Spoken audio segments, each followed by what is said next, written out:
بالله من الشيطان الرجيم.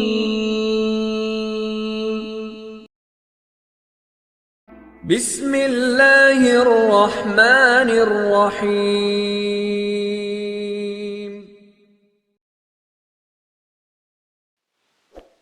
نحمد ونصلي على رسوله الكريم أما بعد فأعوذ بالله من الشيطان الرجيم بسم الله الرحمن الرحيم.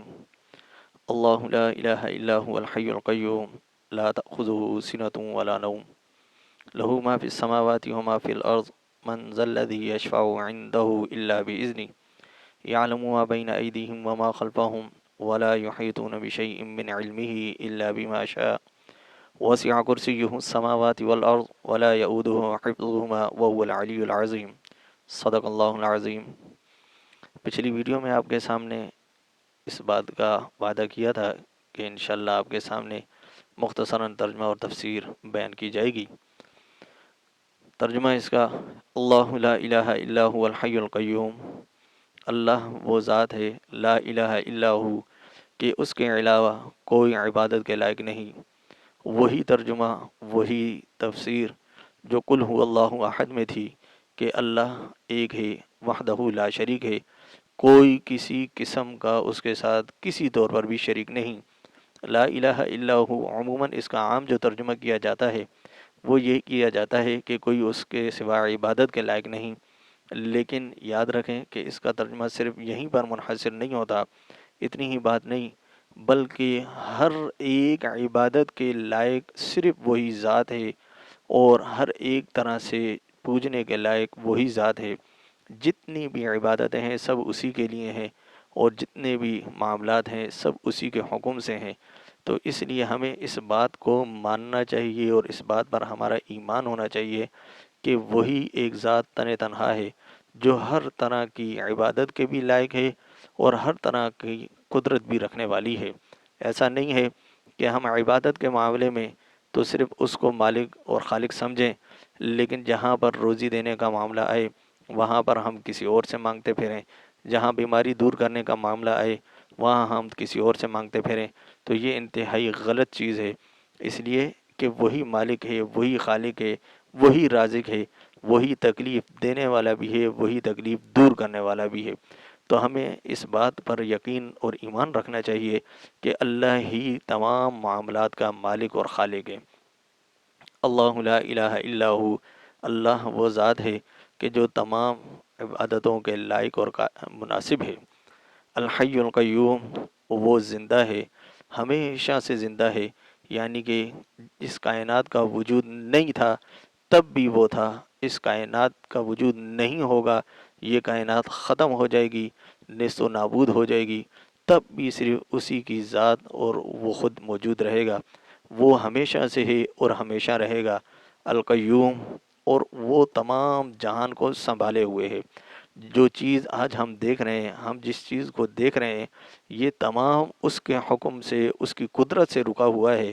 اگر وہ اس کو آج ختم کرنا چاہے، نیست و نابود کرنا چاہے، تو اس کو صرف ایک لفظ کن کی دیر ہے، اس نے اس تمام جہاں کو ختم کر دینا ہے. جس طرح اس نے بناتے ہوئے لفظ کن کا سہارا لیا، لفظ کن کو استعمال کیا، یعنی کہ یوں نہیں کہیں گے کہ اس کے بغیر نہیں ہو سکتا تھا، لیکن وہ اس کی قدرت ہے کہ اس نے لفظ کن کیا اور یہ تمام جہاں بن گیا. اسی طرح جب وہ اس کو ختم کرنا چاہے گا تو ایک لحظہ بھی نہیں لگے گا، یہ ختم ہو جائے گا. القیوم، وہ سب چیزوں کو سنبھالے ہوئے ہے.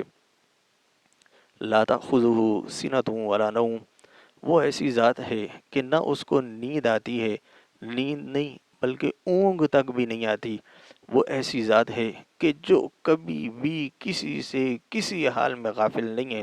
ایسا نہیں ہے کہ ابھی اس کا سونے کا وقت ہے، ابھی اس کے آرام کرنے کا وقت ہے، یا ایسا بھی نہیں ہے کہ جیسے انسان سستی میں آ جاتا ہے اور اس وقت انسان کے سامنے اگر کوئی بات کرے، کوئی معاملہ پیش کیا جائے تو وہ اس کو صحیح طرح سے جج نہیں کر سکتا، وہ صحیح طرح سے اس کو سن نہیں سکتا، صحیح طرح سے فیصلہ نہیں کر سکتا. اللہ رب العزت ان تمام چیزوں سے پاک ہے. اس کو نہ اونگ آتی ہے، نہ نیند آتی ہے، جس وقت بھی جو بھی بندہ جہاں بھی جس حال میں بھی اس کو پکارتا ہے وہ اس کی پکار کو سنتا ہے، اس کی پکار کا جواب دیتا ہے۔ لا تأخذہ سنۃ ولا نوم، وہ ایسی ذات ہے کہ جس کو نہ اونگ آتی ہے نہ نیند آتی ہے۔ لہو ما فی السماوات و ما فی الارض، اللہ وہ ذات ہے کہ تمام جہاں اسی کا ہے، جو کچھ آسمانوں میں ہے وہ اس کا ہے، جو کچھ زمین میں ہے وہ اس کا ہے، یعنی ان تمام جہان، اس تمام جہان میں جو کچھ ہے سب کا مالک وہی ہے۔ من ذا الذی یشفع عندہ الا باذنہ، کل قیامت کے دن کے بارے میں اعلان کیا، کون ہے ایسا کہ جو اس کی اجازت کے بغیر کسی کی شفاعت کرے گا، اور کون ہے جو اس کی جرت کر سکے گا۔ اسی کو اللہ رب العزت نے دوسری جگہ میں بھی ارشاد فرمایا کہ کوئی ایسا نہیں ہے کہ جو بغیر اس کی اجازت سے کوئی بات بھی کر سکے۔ آج ہم اپنے ایک دوسرے کو اس بات کی تسلی دیتے ہیں کہ میری تو شفاعت کرے گا، یا فلاں بزرگ میری سفارش کرے گا، یا میں اس کے پیچھے چلا جاؤں گا، یا میں اس کا پلہ تھام لوں گا۔ تو یاد رکھیں کہ اللہ کی اجازت کے بغیر کوئی کسی کی شفاعت نہیں کر سکے گا۔ یہ شفاعت تب ہی ممکن ہوگی جب اللہ رب العزت اجازت دیں گے، اور اللہ رب العزت اپنے خاص بندوں کو اجازت دیں گے، اور پھر وہ ایک خاص متعین مقدار میں اللہ رب العزت کے حکم سے، اجازت سے ان کی شفاعت کریں گے، اور ان کی سفارش کو قبول کیا جائے گا۔ ایسا نہیں ہے کہ ہر ایرا غیرہ نتو خیرہ جو چاہے گا جس کی چاہے گا سفارش کرے گا، بلکہ یہ انبیاء علیہم الصلاۃ والسلام، صدیقین، شہداء، حفاظ، علماء، ان لوگوں کو یہ شرف حاصل ہوگا کہ وہ ان لوگوں کی شفاعت کریں گے، سفارش کریں گے جن پر جہنم واجب ہو چکی ہوگی۔ اللہ رب العزت ہمیں بھی اس شفاعت کا حقدار بنائے، اور اللہ تعالی ہمیں ان میں سے بنائے جن کی انبیاء علیہم السلام شفاعت فرمائیں گے۔ سب سے پہلی شفاعت شفاعت کبریٰ ہوگی، جو حضور علیہ الصلاۃ والسلام کی ہوگی۔ اس وقت جب تمام جہان دنیا والے ایک میدان میں اکٹھے ہوں گے، اور اس وقت پریشانی کا عالم ہوگا، ہر ایک طرف نفسی نفسی کا عالم ہوگا۔ تمام دنیا حضرت آدم علیہ السلام کے پاس جائے گی، ان سے کہے گی کہ آپ سفارش کریں، اللہ رب العزت میزان قائم کریں اور ترازو لگائیں تاکہ حساب کتاب شروع ہو۔ اس لیے کہ یہ وقت بہت کٹھن ہے، بہت مشکل وقت ہے، اور آنے والا جو کام ہے، جو معاملہ ہے، اس کا فیصلہ ہو، چاہے ہمیں جہنم میں جانا پڑے یا جنت میں جانا پڑے، ہمیں اس کی کوئی پرواہ نہیں، لیکن ہمیں اس مشکل سے نکالو۔ آدم علیہ السلام فرمائیں گے نہیں، میرے اختیار میں نہیں، میں نہیں کر سکتا۔ دنیا نوح علیہ السلام کے پاس جائے گی، نوح علیہ السلام کہیں گے نہیں، میں بھی نہیں کر سکتا۔ اسی طرح تمام انبیاء علیہ السلام کے پاس جائیں گے، ہر نبی یہی کہے گا کہ میں نہیں کر سکتا۔ پھر تمام انبیاء علیہ السلام اور دنیا کے لوگ مل کر حضور علیہ الصلاۃ والسلام کے پاس آئیں گے۔ حضور علیہ الصلاۃ والسلام اپنے سر کو سجدے میں رکھ لیں گے اور اللہ سے التجا کریں گے، اور اس وقت تک سر نہیں اٹھائیں گے جب تک کہ حساب کتاب شروع نہیں ہوگا۔ آپ صلی اللہ تعالیٰ علیہ وسلم جب سر سجدے میں رکھیں گے، اللہ کی طرف سے حکم ہوگا، پوچھا جائے گا اے محمد کیا چاہتے ہو؟ اللہ رب العزت کو جواب دیا جائے گا کہ میں اپنی مخلوق کی طرف سے، آپ کی مخلوق کی طرف سے، اپنی امتیوں کی طرف سے اس بات کو لے کے آیا ہوں کہ معاملہ شروع کیا جائے، میزان قائم کیا جائے۔ تو اللہ رب العزت حکم فرمائیں گے محمد سر اٹھا، جو کہے گا جیسا کہے گا ویسا ہوگا۔ تو اللہ رب العزت کے حکم سے حضور علیہ الصلاۃ والسلام کی دعا قبول کی جائے گی، اور اس وقت حساب کتاب شروع ہوگا۔ پھر حضور علیہ الصلاۃ والسلام اپنے امتیوں کی، اپنے نیک لوگوں کی، اپنے مقتدیوں کی، اپنے پیچھے چلنے والوں کی، اقتداء کرنے والوں کی شفاعت کریں گے۔ پھر باقی عام لوگوں کو بھی اس کی اجازت ہوگی کہ وہ اپنے اپنے حساب سے سفارش اور شفاعت کریں گے۔ بہرحال اس طرح ہر ایک پر بھروسہ کرنا کہ ہماری یہ شفاعت کرے گا، ہماری یہ سفارش کرے گا، یہ غلط ہے۔ اس لیے کہ من ذا الذی یشفع عندہ الا باذنہ میں اللہ رب العزت نے اس چیز کو صاف اعلان فرما دیا، بتا دیا کہ کوئی اس دن اس چیز کی طاقت اور قدرت نہیں رکھے گا۔ ہاں، جس کو رب کائنات چاہے گا وہی اس چیز کے اس کا حق رکھے گا اور اس چیز کو سر انجام دے سکے گا۔ یعلم ما بین ایدیہم وما خلفہم، اللہ رب العزت کی ذات وہ ذات ہے کہ جو ہر حال کے ہر امر کو جانتا ہے، چاہے وہ موجودہ ہو یا پیچھے گزر گیا ہو یا آئندہ آنے والا ہو، ہر ایک معاملے سے وہ باخبر ہے، ہر ایک چیز کو وہ جانتا ہے۔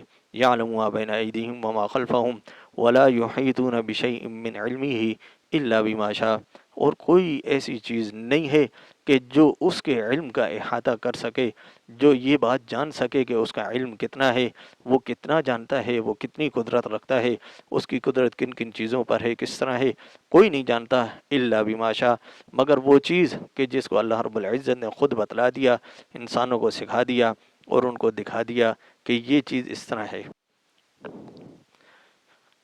ولا یحیطون بشیء من علمہ الا بما شاء، اور کوئی چیز اس کی علم کا احاطہ نہیں کر سکتی کہ کوئی اندازہ لگا لے کہ اس کی قدرت اس طرح ہے اور اس کا علم اس طرح ہے، مگر یہ ہے کہ وہ جس کو جتنا چاہے قدرت دے دے۔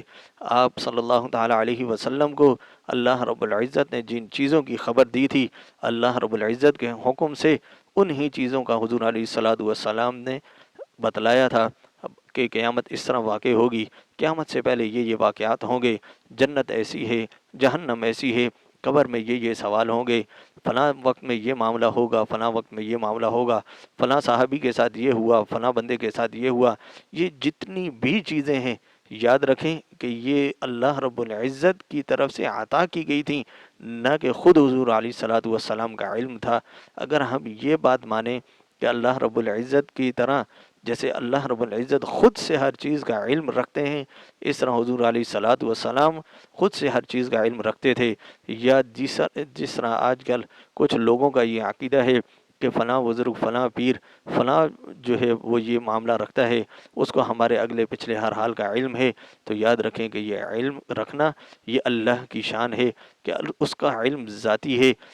اس کے ذات کے علاوہ کا اگر کسی کو کوئی علم ہے، اس کے علاوہ کوئی اگر علم رکھتا ہے تو وہ اس کا عطائی ہے، اس کو عطا کردہ ہے، اس کا ذاتی نہیں ہے، چاہے وہ خود حضور علیہ الصلوۃ والسلام کی ہستی ہی کیوں نہ ہو، اس لیے کہ وہ بھی اللہ کے بندے اور رسول ہیں، جو اللہ نے ان کو عطا کیا وہی ان کے پاس ہے، خود سے اللہ رب العزت کی طرح نہ ان کا علم ہے اور نہ ہو سکتا ہے۔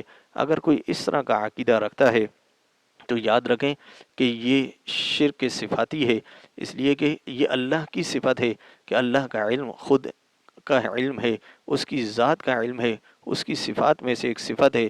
اگر کسی شخص کی طرف ہم یہ نسبت کریں تو یہ معاملہ خراب ہو جائے گا، یہ شرک میں چلا جائے گا۔